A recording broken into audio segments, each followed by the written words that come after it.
Subscription کے button کو دبائیے اور ساتھ بیل آئیکن پر کلک کیجیے تاکہ آپ کو تمام ویڈیو فوراً مل سکیں۔ اس ویڈیو پسند آنے کی صورت میں اسے لائک، کمنٹ اور شیئر کرنا مت بھولیں۔ ابو داؤد کی طرح ابو عبداللہ کو بھی یہ پریشانی تھی کہ اگر یہ خبر حرم تک پہنچ گئی تو اس کی ماں اور بیوی جنہوں نے موسیٰ کے قید ہونے پر 3 دن تک کھانے کو ہاتھ نہیں لگایا تھا اسے آڑے ہاتھوں لیں گی۔ اس نے ابو داؤد سے کہا، میں نے داروغہ کو حکم دیا تھا کہ وہ اسے قتل کرتے ہی مجھے اطلاع دے۔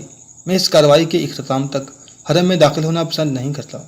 ابو داؤد نے کہا، آپ ربیہ کے طرز عمل پر پریشان ہوں گے، مجھے اس سے یہ توقع نہ تھی، لیکن وہ بہت زیادہ ذکی الحس ہے۔ وہ دوسرے کمرے میں جا کر بے ہوش ہو گئی تھی۔ مجھے یقین ہے کہ وہ اس وقت بھی ہوش میں نہ تھی۔ ابو عبداللہ نے کچھ سوچ کر کہا، اگر برا نہ مانیے، اگر اس نے عالم ہوش میں بھی یہ باتیں کی ہوں تو کم از کم مجھے کوئی تعجب نہیں ہونا چاہیے۔ غرناطہ کی ہزاروں لڑکیاں اس کی شجاعت کی گن گاتی ہیں۔ آج میں اس کی صورت دیکھ کر یہ محسوس کر رہا تھا کہ اگر میں خود بھی ایک لڑکی ہوتا تو اس کی مردانہ اداؤں سے متاثر ہوئے بغیر نہ رہتا، لیکن مجھے امید ہے کہ ربیہ اسے بہت جلد بھول جائے گی۔ ابو داؤد نے موضوع بدلنے کے لیے کہا، داروغہ اس کی لاش کو ٹھکانے لگانے سے پہلے نہیں آئے گا، کیا یہ بہتر نہ ہوگا کہ ہم اتنی دیر شطرنج سے دل بہلائیں؟ ابو عبداللہ بولا، آپ نے میرے دل کی بات کہی، لیکن ایک شرط ہے کہ رات کا باقی حصہ یہیں گزارا جائے۔ ابو داؤد نے جواب دیا، میں دوپہر تک آپ کے ساتھ بیٹھنے کے لیے تیار ہوں۔ بدر بن مغیرہ کو نہایت پیچیدہ اور زمین دوز راستوں سے گزار کر ایک ایسی کوٹری میں پہنچایا گیا جس کا دروازہ صرف ایسے ہی موقعوں پر کھلتا تھا۔ ان 8 سپاہیوں کے علاوہ جو بدر بن مغیرہ کے ساتھ آ رہے تھے، راستے میں جگہ جگہ پہرے دار کھڑے تھے۔ کوٹری کے اندر مشعل جل رہی تھی اور جلاد اس کا منتظر کھڑا تھا۔ بدر بن مغیرہ کی طرف سے کسی مزاحمت کا سامنا کیے بغیر سپاہیوں نے اس کی کلائیاں ایک آہنی شکنجے میں کس دیں۔ سپاہی داروغہ کے اشارے سے باہر نکل گئے اور وہ دروازہ بند کر کے بدر بن مغیرہ کی طرف متوجہ ہوا اور بولا، یہ ایک رسمی بات ہے، لیکن میں آپ کو یقین دلاتا ہوں کہ مجھے آپ کی موت سے زیادہ کسی کی موت کا افسوس نہیں ہوگا۔ اس لیے میں الحمرا کے داروغہ کی حیثیت سے نہیں بلکہ ایک ہمدرد کی حیثیت سے آپ سے یہ پوچھتا ہوں کہ موت سے پہلے آپ کسی ایسی خواہش کا اظہار کرنا چاہتے ہیں جسے پورا کرنا میرے بس میں ہو؟ بدر بن مغیرہ نے جواب دیا، میں جانتا ہوں کہ تم بے بس ہو، میری ایک خواہش پورا کرنا شاید تمہارے بس میں ہو، اور وہ یہ، اگر تمہیں کسی دن ابو عبداللہ کو ابو داؤد یا اس کے کسی اور دوست کے حکم سے موت کی گھاٹ اتارنا پڑے تو اس مقصد کے لیے یہ کوٹڑی استعمال نہ کرنا۔ میں یہ نہیں چاہتا کہ اس کا خون میرے خون کے ساتھ شامل ہو۔ داروغہ نے کہا، آپ ربیہ کو کوئی پیغام دینا چاہتے ہیں؟ نہیں، ربیہ کو کوئی پیغام دینے کے لیے مجھے کسی شخص کے توسط کی ضرورت نہیں، وہ میرے بعد میری روح کا پیغام سن سکے گی۔ تم اپنا کام ختم کرو۔ داروغہ نے جلاد کی طرف دیکھا۔ جلاد نے گزشتہ 10 برس میں پہلی بار اس کی آنکھوں میں آنسو دیکھے۔ اس نے داروغہ کے ہاتھ کا اشارہ پا کر برچہ اٹھایا اور داروغہ دوسری طرف منہ پھیر کر اپنے آنسو پونچھنے لگا۔ کسی نے زور سے دروازہ کھٹکھٹایا اور داروغہ نے جلدی سے مڑ کر جلاد کا ہاتھ پکڑتے ہوئے کہا، ٹھہرو، اور پھر اس نے دروازے کے قریب جا کر زور سے آواز دی، کون ہے؟ اس کے جواب میں پہرے داروں کی سہمی ہوئی آوازیں آئیں، دروازہ کھولو۔ اس نے جلدی سے کنڈی کھول دی اور دروازے پر الحمرا کے ناظم اعلیٰ ابو عبداللہ کی عمر رسیدہ ماں، اس کی بیوی اور انجلا کو دیکھ کر حیران رہ گیا۔ اس کے پیچھے چند خواجہ سرا کھڑے تھے۔ الحمرا کے ناظم اعلیٰ نے اندر جھانکنے کے بعد اطمینان کا سانس لیتے ہوئے کہا، ہم وقت پر پہنچ گئے۔ بیگمات سلطان کے سب سے بڑے دشمن کو اپنی آنکھوں سے قتل ہوتا دیکھنا چاہتی ہیں۔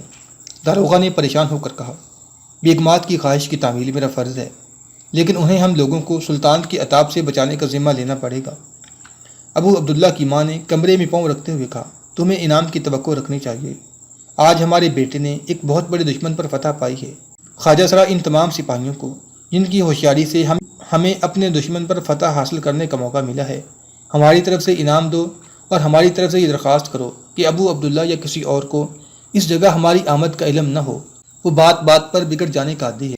ناظم، بیگمات اور انجلا کے اندر داخل ہونے کے بعد داروغہ نے دروازہ بند کر لیا اور کہا، اب مجرم سے کوئی بات کرنا چاہتی ہیں؟ ابو عبداللہ کی ماں نے آہستہ سے کہا کہ تم بھی بدر بن مغیرہ کو مجرم سمجھتے ہو؟ داروغہ حیران ہو کر اس کی طرف دیکھنے لگا۔ ابو عبداللہ کی ماں نے اپنا ہار اتار کر اس کے ہاتھ میں تھما دیا اور کہا کہ تمہارا انعام ہے۔ ابو عبداللہ کی بیوی نے اس کی تقلید کی اور اپنے جواہرات سے مرثا کنگن اتار کر حبشی جلاد کو پیش کر دیے۔ جلاد تذبذب کی حالت میں داروغہ کی طرف دیکھنے لگا اور داروغہ ناظم کی آنکھ کا اشارہ پا کر بولا، ملکہ عالم، آپ حکم دیجئے، ہم کسی انعام کے لالچ کے بغیر اس کی تعمیل کریں گے۔ یہ ہار اور کنگن اپنے پاس رکھیے۔ ابو عبداللہ کی ماں نے کہا، اس میں شک نہیں کہ الحمرا کی عمارت اور سطوت ایک فسانہ بن چکی ہے۔ لیکن سلطان کی ماں اور اس کی بیگم اس قدر تہی دست نہیں کہ اپنے وفاداروں کو معمولی انعامات بھی نہ دے سکیں۔ ہمیں یہ احساس نہ دلاؤ کہ ہم غریب ہیں، ہم پتھر کے یہ چند ٹکڑے سرحدی عقاب پر نچھاور کرنا چاہتی ہیں۔ ناظم نے داروغہ سے کہا، آپ کیا سوچ رہے ہیں؟ میں نے تمام انتظامات مکمل کر لیے ہیں، انہیں چھوڑ دو۔ داروغہ نے حبشی کی طرف اشارہ کیا اور اس نے فوراً ابو عبداللہ کی بیوی کے ہاتھ سے کنگن لے لیے۔ بدر بن مغیرہ کا منہ دوسری طرف تھا، وہ ان کی باتیں سن چکا تھا اور اس کی آنکھوں میں اس ذات کبریائی کے لیے تشکر کی آنسو جمع ہو رہے تھے جو اپنے بندوں کو کسی حالت میں بھی فراموش نہیں کرتی۔ جلاد نے شکنجہ کھول دیا۔ بدر بن مغیرہ اٹھا اور مڑ کر اپنے محسنوں کی طرف دیکھنے لگا۔ ملکہ نے آگے بڑھ کر کہا، بیٹا مجھے اپنی ماں سمجھو، میں نے اپنا فرض ادا کیا ہے، لیکن تم اگر اسے ایک نیکی سمجھو تو وقت آنے پر ابو عبداللہ سے انتقام لینے کی بجائے اسے رحم کا حقدار سمجھنا۔ بدر بن مغیرہ نے جواب دیا، میں اب بھی اسے قابل رحم سمجھتا ہوں، میں دیکھ چکا ہوں کہ وہ ملت فروشوں کے ہاتھوں میں کس قدر بے بس ہے۔ ابو عبداللہ کی بیوی نے آبدیدہ ہو کر کہا، میں آپ سے وعدہ دینا چاہتی ہوں کہ آپ دل برداشتہ ہو کر اہل گرناطہ سے کنارہ کش نہیں ہو جائیں گے۔ صرف گرناطہ ہی نہیں بلکہ اندلس کی ہر مسلمان عورت آپ کو اپنا محسن سمجھتی ہے۔ بدر بن مغیرہ نے متاثر ہو کر کہا، میری بہن، غرناطہ اسلامیانی اندلس کا آخری حصار ہے، میں اور میرے ساتھی آخری دم تک اس کی حفاظت کریں گے۔ ملکہ نے کہا، یہ باتوں کا وقت نہیں، مجھے ڈر ہے کہ ابو عبداللہ کا کوئی ساتھی اس طرف نہ آ جائے۔ ہم تمہیں اپنی ذمہ داری پر رہا کر رہی ہیں اور ہمیں یہ اطمینان ہے کہ ہم ابو عبداللہ کے باخبر ہونے پر بھی اس کی نظر عتاب سے محفوظ رہیں گی۔ تاہم محل کے ان ملازموں کے لیے جنہوں نے تمہارے ساتھ وفا کی ہے، تمہیں اس وقت تک روپوش ہونا پڑے گا جب تک ابو عبداللہ اپنے کیے پر نادم نہیں ہوتا، ورنہ تمہارے بجائے ان لوگوں کو روپوش ہونا پڑے گا اور الحمرا پر سلطنت کے غداروں کا پورا تسلط ہو جائے گا۔ بدر بن مغیرہ نے جواب دیا، آپ اطمینان رکھیے، صرف چند قابل اعتماد لوگوں کے سوا کسی کو میری زندگی کا علم نہیں ہوگا۔ ایک بہت بڑے مقصد کے لیے میرا روپوش ہونا ضروری ہے۔ ملکہ نے کہا، خدا تمہارا حامی و مددگار ہو۔ انجلا اب تک خاموشی سے بدر بن مغیرہ کی طرف دیکھ رہی تھی۔ بدر بن مغیرہ اس کی طرف متوجہ ہوا۔ وہ اضطراری حالت میں ایک قدم آگے بڑھی اور جھجکتے ہوئے بولی، آپ ربیہ کے متعلق پریشان نہ ہوں، اس کا یہاں آنا مشکل تھا۔ ابو عبداللہ کی بیوی نے کہا، ہم انجلا کے شکر گزار ہیں کہ اس نے ہمیں بروقت خبردار کیا۔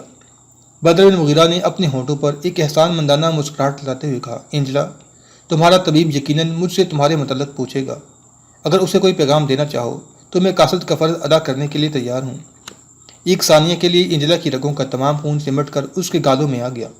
اس کوٹھری میں داخل ہونے کے بعد اس کی سب سے بڑی پریشانی یہ تھی کہ کاش وہ بشیر بن حسن کے متعلق کچھ کہہ سکتی۔ اسے اس کا تذکرہ چھیڑنے کا موقع ملنے کی امید نہ تھی اور اسے یہ بھی احساس تھا کہ موقع ملنے پر بھی اس کی زبان اس کے دل کی ترجمانی سے قاصر رہے گی۔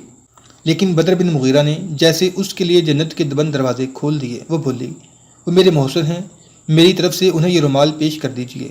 انجلا نے جھجکتے ہوئے آگے بڑھ کر سرخ رنگ کا ایک چھوٹا سا رومال بدر بن مغیرہ کے ہاتھ میں دے دیا۔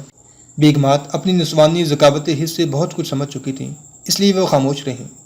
ناظم کی تجویز پر بدر بن مغیرہ کو ایک تختے پر جو لاش اٹھانے کے لیے کوٹری میں رکھا گیا تھا لٹا دیا گیا اور اس کے اوپر چادر ڈال دی گئی۔ داروغہ نے کوٹری کا دروازہ کھول دیا۔ تینوں خواتین باہر نکل گئیں۔ پہرے دار دروازے سے چند قدم دور خواجہ سرا کے گرد گھیرا باندھے کھڑے تھے اور وہ انہیں اپنی طرف متوجہ رکھنے کے لیے اشرفیاں بانٹنے میں بخل سے کام دے رہا تھا۔ لیکن بیگمات کو آتے دیکھ کر اس نے جلدی جلدی تھیلی خالی کر دی۔ ایک ثانیہ کے لیے داروغہ دروازے میں کھڑا رہا۔ جب بیگمات کچھ دور چلی گئیں تو اس نے باہر نکل کر پہرے داروں سے کہا، سلطان کا حکم تھا کہ اس قتل کی خبر ہم تک محدود رکھیں۔ ملکہ اور چھوٹے بیگم سلطان کی اجازت کے بغیر یہاں آ گئی تھیں۔ اب اگر یہ بات سلطان تک پہنچ گئی تو وہ بیگمات کو شاید کچھ نہ کہیں، لیکن ہماری شامت آ جائے گی۔ داروغہ نے 4 آدمیوں کو لاش اٹھانے کے لیے اندر بلا دیا اور دوسروں کو جانے کی اجازت دے دی۔ تھوڑی دیر بعد یہ 4 آدمی اس تختہ کو جس پر بدر بن مغیرہ لیٹا ہوا تھا اپنے کندھوں پر اٹھا کر کوٹڑی سے باہر نکلے اور ناظم اور داروغہ کے پیچھے پیچھے چل دیے۔ کئی پیچ در پیچ راستوں سے گزرنے کے بعد وہ ایک دیوار کے سامنے رک گئے۔ یہاں سے آگے بڑھنے کا کوئی راستہ نظر نہ آتا تھا۔ داروغہ نے ناظم کے ہاتھ میں مشعل دیتے ہوئے دیوار کے ساتھ لگی ہوئی ایک لوہے کی کل گھمائی۔ ایک گڑگڑاہٹ کے ساتھ دیوار میں ایک دراڑ نمودار ہوئی اور یہ دراڑ بڑھتے بڑھتے ایک اچھی خاصی گزرگاہ بن گئی اور اس کے ساتھ ہی بہتے ہوئے پانی کا شور سنائی دینے لگا۔ داروغہ کے اشارے پر ناظم نے مشعل کو ایک طرف رکھ دیا اور اس کے ساتھ باہر نکل آیا۔ سپاہیوں نے اس کی تقلید کی۔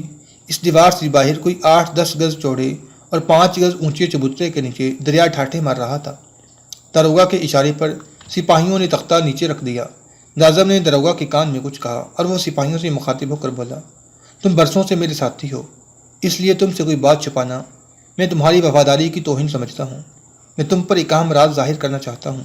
داروغہ کو متذبذب دیکھ کر ایک سپاہی نے کہا، آپ پریشان نہ ہوں، وہ راز ہم پر ظاہر ہو چکا ہے اور مرتے دم تک ہمارے سینوں میں محفوظ رہے گا۔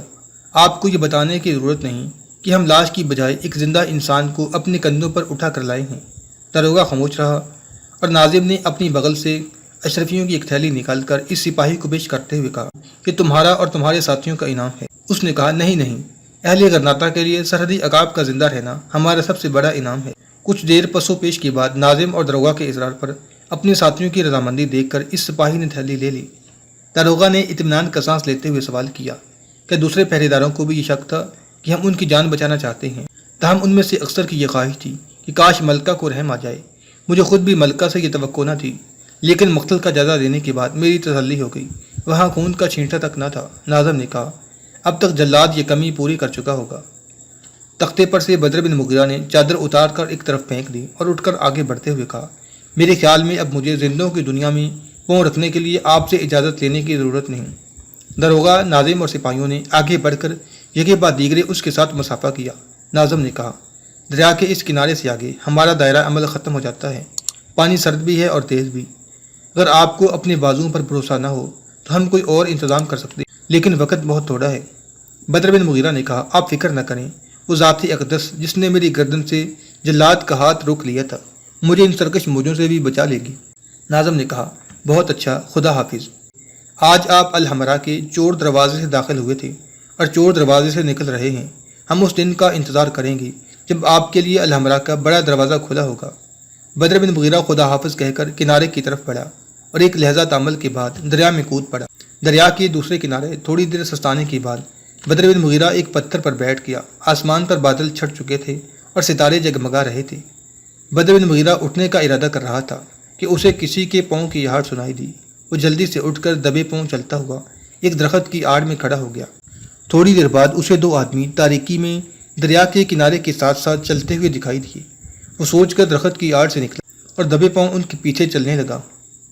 ان میں سے ایک نے آہستہ سے کہا، اس نے بہت دیر لگائی، اب صبح ہونے والی ہے۔ دوسرے نے کہا، لیکن اس نے یہ بھی تو کہا تھا کہ ہم اس کا انتظار نہ کریں، کامیابی کی صورت میں اسے کافی دیر وہاں رہنا پڑے گا۔ مگر اس نے یہ بھی تو کہا تھا کہ اگر ممکن ہوا تو سیڑھی کے راستے آدمی اتار کر ہمیں صحیح حالات سے باخبر کرے گا۔ ممکن ہے کہ اسے اس بات کا موقع نہ ملا ہو۔ اگر آپ اور انتظار کرنا چاہتے ہیں تو ہمیں اسی جگہ کھڑے رہنا چاہیے۔ بدر بن مغیرہ نے آواز دی، منصور۔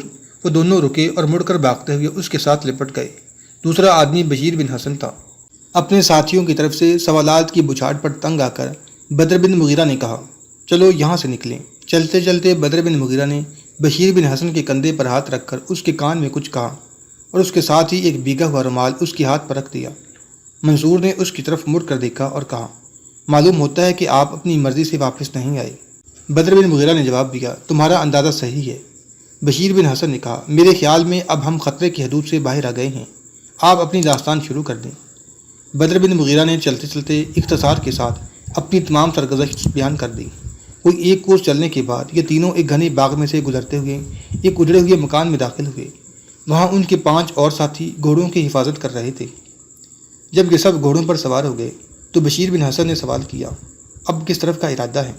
بدر بن مغیرہ نے کہا، میں تھوڑی دور جا کر تم سے جدا ہو جاؤں گا۔ یہ 5 سپاہی میں اپنے ساتھ جنگل میں لے جاؤں گا۔ منصور، تم آج صبح ہوتے ہی سلطان کے سپاہیوں کو مالکا بھیج دو اور اپنے ساتھیوں کو لے کر میرے پاس پہنچ جاؤ۔ اور بشیر، تم مالکا جاؤ، وہاں الزغل اور الزیگری کو تمام واقعات سے آگاہ کرنے کے بعد یہ بتاؤ کہ کچھ عرصہ میرے روپوش ہونے میں بہت سی مصلحتیں ہیں۔ ابو عبداللہ اور اس کے ساتھی فوراً فرڈیننڈ کے پاس میری موت کی اطلاع پہنچائیں گے اور وہ فوراً حملہ کے لیے تیار ہو جائے گا۔ الزغل کو مشورہ دو کہ میدان میں مقابلہ کرنے کی بجائے پیچھے ہٹتا ہوا ہمارے علاقہ میں داخل ہو جائے۔ اگر فرڈیننڈ نے توقف کیا تو ہم اسے ایک فیصلہ کن شکست دے سکیں گے۔ یہ بھی ممکن ہے کہ وہ ابو عبداللہ کی رضامندی سے غرناطہ کو مستقر بنا کر مالکا کی طرف بڑھنا چاہے۔ اس صورت میں سلطان کی افواج آگے بڑھ کر اسے سرحد پر روکنے کی کوشش کریں اور معمولی لڑائی کے بعد پیچھے ہٹتے ہوئے جنگل میں پہنچ جائیں۔ وقت آنے پر ان کی رہنمائی کے لیے تمہیں بھیج دوں گا۔ انہیں یہ بھی تاکید کرنا کہ وہ دونوں صورتوں میں مالکا کی حفاظت کے لیے کم از کم نصف فوج ضرور چھوڑ دیں۔ بدر بن مغیرہ کے قتل کی افواہ اندلس کے طول و عرض میں جنگل کی آگ کی طرح پھیل گئی۔ ابو عبداللہ کی خواہش تھی کہ یہ خبر غرناطہ کی عوام تک نہ پہنچے، لیکن ابو داؤد نے مشورہ دیا کہ یہ خبر مشہور ہونے کے بعد ابو الحسن کے حامی مایوس ہو جائیں گے۔ چنانچہ غرناطہ کے بعض زرخرید خطیبوں کو یہ اجازت مل گئی کہ وہ عوام میں سرحدی عقاب کی قتل کی خبر نشر کریں۔ فردیننڈ کے پاس ابو داؤد نے اپنے ایلچی کو یہ پیغام دے کر بھیج دیا کہ ابو الحسن پر آخری ضرب لگانے کے لیے یہ بہترین موقع ہے۔ ابو عبداللہ اپنے خیال کے مطابق ایک بہت بڑے دشمن سے نجات حاصل کر چکا تھا، تاہم غرناطہ کے کرب و جوار میں سرحدی عقاب کے جانبازوں کی موجودگی اس کے لیے کم پریشانی کا باعث نہ تھی۔ لیکن جب اس نے یہ سنا کہ سرحدی عقاب کے ساتھی غرناطہ کے محاصرے کا ارادہ ترک کر کے جا رہے ہیں تو اس کی خوشی کی انتہا نہ رہی۔ 2-3 دن بعد اسے یہ خبر ملی کہ وہ مالکا سے بھی ابو الحسن کا ساتھ چھوڑ کر جا رہے ہیں، تو اس نے محل میں جشن منایا اور ملت فروشوں میں انعامات تقسیم کیے۔ چند دنوں کے بعد اس کے پاس فردیننڈ کا ایلچی پہنچا اور اس نے اطلاع دی کہ چند ہفتوں تک ہماری فوج اندلس کے جنوبی ساحل تک پہنچ جائے گی۔ فوج کا بیشتر حصہ سرحدی قبائل کی طاقت کچلنے کے لیے شمال اور مشرق کی طرف سے جبل شلیر کی طرف بڑھے گا، اور دوسرا لشکر قادس اور شریش سے مشرق کا رخ کرے گا۔ یہ دونوں افواج سرانویدہ کے پہاڑوں میں مل جائیں گے اور اس کے بعد ساحلی علاقوں کے تمام شہروں پر قبضہ کر لیں گی۔ اتنی دیر میں تم فوراً غرناطہ سے نکل کر مالکا پر حملہ کر دو۔ ہمیں توقع ہے کہ تم اتنی دیر میں مالکا کو فتح کر لو گے، لیکن اگر دشمن کی شدید مدافعت کے باعث، جس کی مجھے توقع نہیں، تم مالکا پر فوراً قبضہ نہ کر سکے تو قابس کا حاکم تمہاری مدد کے لیے پہنچ جائے گا۔ ابو عبداللہ اپنے خیال کے مطابق بدر بن مغیرہ کو قتل کر کے فردیننڈ کے راستے کے تمام کانٹے صاف کر چکا تھا۔ اسے یقین تھا کہ اس کا حلیف اور سرپرست اس کے کندھوں پر کسی اور جنگ کا بوجھ نہیں ڈالے گا۔ وہ مالکا پر آندھی کی طرح نازل ہوگا اور اس کے دشمنوں کو نیست و نابود کرنے اور اسے اندلس کا واحد حکمران تسلیم کرانے کے بعد واپس چلا جائے گا۔ اس نے فردیننڈ کا پیغام سن کر پریشانی کی حالت میں ابو داؤد سے سوال کیا کہ فردیننڈ کو علم نہیں کہ موجودہ حالات میں میرے لیے محفوظ ترین جگہ الحمرا کی 4 دیواری ہے۔ سرحدی عقاب کی قتل کے بعد غرناطہ کے عوام میرے خلاف سخت مشتعل ہیں، اور فوج کی طرف سے مجھے یہ خدشہ ہے کہ اگر میں نے اپنے باپ پر چڑھائی کی تو ان میں سے بعض میرا ساتھ چھوڑ کر اس کے ساتھ جا ملیں گے۔ ابو داؤد فردیننڈ کی مصلحتوں کو سمجھتا تھا۔ اسے معلوم تھا کہ فردیننڈ کو ابو عبداللہ پر پورا اعتبار نہیں، اور وہ اس سے مالکا پر اس لیے حملہ کروانا چاہتا ہے کہ باپ اور بیٹے کے درمیان نفرت کی خلیج اس طرح وسیع ہو جائے کہ ان کے درمیان مصالحت کا کوئی امکان باقی نہ رہے۔ چنانچہ اس نے جواب دیا، شاید فردیننڈ کی یہ خواہش ہے کہ دشمن کی توجہ 3 محاذوں پر تقسیم ہو جائے۔ اگر آپ نے جنگ سے پہلو تہی کی تو ممکن ہے کہ وہ آپ کی اعانت کا ارادہ ہی ترک کر دے، اس لیے آپ کو کسی تاخیر کے بغیر مالکا پر حملہ کر دینا چاہیے۔ سرحدی عقاب اور اس کے ساتھی دشمن کا سب سے بڑا سہارا تھے۔ سرحدی عقاب مارا جا چکا ہے اور اس کے ساتھی اپنے اپنے گھروں کو جا چکے تھے، اس لیے ممکن ہے کہ آپ فردیننڈ کی آمد سے پہلے ہی مالکا فتح کر لیں۔ مالکا کی فتح کے بعد جنوب کے تمام باغی سردار اور قبائل آپ کی اطاعت قبول کر لیں گے اور آپ کو فردیننڈ کا احسان نہیں اٹھانا پڑے گا۔ ابو عبداللہ نے کہا، میں مالکا پر حملہ کرنے کے لیے تیار ہوں، لیکن صرف اسی صورت میں جب کہ فردیننڈ کی افواج سرحدی علاقے میں داخل ہو چکی۔ ابو داؤد نے کہا، اگر حکم ہو تو میں یہ جواب لکھ بھیجوں؟ ہاں، لیکن اس طرح لکھیے کہ بادشاہ یہ خیال نہ کرے کہ میں بزدل ہوں، میں صرف محتاط رہنا چاہتا ہوں۔